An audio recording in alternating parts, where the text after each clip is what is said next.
আগামী 2টা মে মাধ্যমিকের ফল প্রকাশ হতে চলেছে। পরীক্ষার 70 দিনের মাথায় এবার বেরোতে চলেছে রেজাল্ট।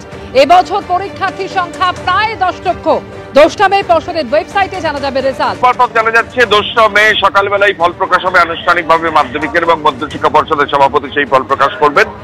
ওই দিনই তার 1 ঘন্টা পরে ওয়েবসাইট মারফত ফল প্রকাশ। তুমি জানো যে মধ্যশিক্ষা পর্ষদের বাইরে এখন ঘেরাও চলছে কার্যত, এবং সেই প্রেক্ষাপটে মাধ্যমিকের ফল প্রকাশিত কবে হবে তা নিয়ে একটা দ্বন্দ্ব তৈরি হয়েছিল। কিন্তু যেটা সূত্র মারফত জানা যাচ্ছে, সর্বশেষ সিদ্ধান্ত অনুযায়ী যেটা চূড়ান্ত হয়েছে, দিন 2টা মে সকালবেলা মাধ্যমিকের ফল প্রকাশ হবে। প্রায় 10 লক্ষ ছুঁই পরীক্ষার্থী এবার পরীক্ষা দিয়েছিলেন এবং 10ই ফেব্রুয়ারি থেকে 22শে ফেব্রুয়ারি পর্যন্ত পরীক্ষা চলেছিল। এবং মাধ্যমিকের খাতা যারা দেখেছেন তাদের শিক্ষকদের মধ্যে যাদের অনেকের চাকরি চলে গেছে, সেই প্রেক্ষাপটে আরো একটা বিতর্ক তৈরি হয়েছিল। মাধ্যমিকের ফল কবে প্রকাশিত হবে তা নিয়ে কৌতূহল ছিল, যেটা জানা যাচ্ছে যে কিছুক্ষণ পরে শিক্ষা পর্ষদের তরফ থেকে অফিসিয়ালি একটা বিজ্ঞপ্তি প্রকাশ করা হবে এবং 2টা মে সকালবেলা আনুষ্ঠানিকভাবে যে মাধ্যমিকের ফল প্রকাশ করা হচ্ছে। তারপরে এই যে সার্চ বার রয়েছে, সার্চ বারে গিয়ে সার্চ করবে www.wbresults.nic.in। এবার 2021টা হয়তো অটোমেটিকলি চলে আসতে পারে, তুমি এটা কাট করে দিতে পারো, আবার রেখেও দিতে পারো, এতে কোনো অসুবিধা নেই। দেন এটাকে ডাইরেক্টলি সার্চ করবে। সার্চ করার পর এই টাইপের একটা ইন্টারফেস চলে আসবে, রাইট? এই টাইপের ইন্টারফেসে দেখতে পাচ্ছ কোন কোন রেজাল্টগুলো আউট হয়ে গেছে, ঠিক সেইগুলো কিন্তু এখানে হাইলাইটেড করা রয়েছে।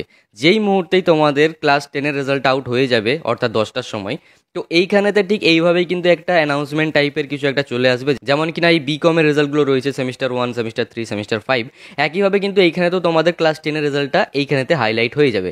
সেটাতে ক্লিক করার পর তোমাদের এই টাইপের একটা ইন্টারফেস আসবে। রেজাল্ট আউট হওয়ার পর লিঙ্কে ক্লিক করার পর, অর্থাৎ যেখানেতে হাইলাইটেড হয়ে যাবে, যেখানে আমি তোমাদের সকলকে বললাম, ওইখানেতে ক্লিক করার পর এই টাইপের একটা ইন্টারফেস চলে আসবে, যেটা প্রতি বছরই এসে থাকে। এরপরে তো তোমাদেরকে এখানে তোমার রোল নাম্বার এখানে পুট করতে হবে, তারপরে ডেট অফ বার্থ এখানেতে দিতে হবে। বাট এই বছর এটাকে রেজিস্ট্রেশন নাম্বার করে দেওয়া হবে। তোমার রোল নাম্বার নিয়ে কিছু কাজ হবে না, বিকজ তোমার মাধ্যমিকের অ্যাডমিট কার্ড নেই, রাইট?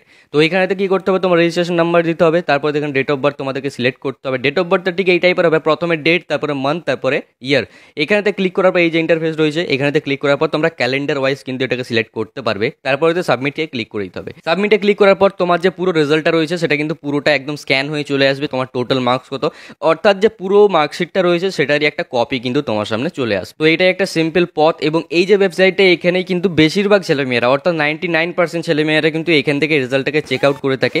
SMS থেকেও আসার কথা, বাট SMS থেকে সাধারণত যেটা হয়ে থাকে কিনা, কিছু সমস্যার জন্য সময়ে কিন্তু SMSটা এসে পৌঁছয় না। তাই আমিও রেকমেন্ড করবো যে এই ওয়েবসাইট থেকেই তোমরা দেখো, কারণ এই ওয়েবসাইটটা থেকেই তোমাদের সব থেকে বেশি সুবিধা হবে, যেটা আমার মনে হচ্ছে। ওয়েবসাইটের লিঙ্ক আমি ডেসক্রিপশনে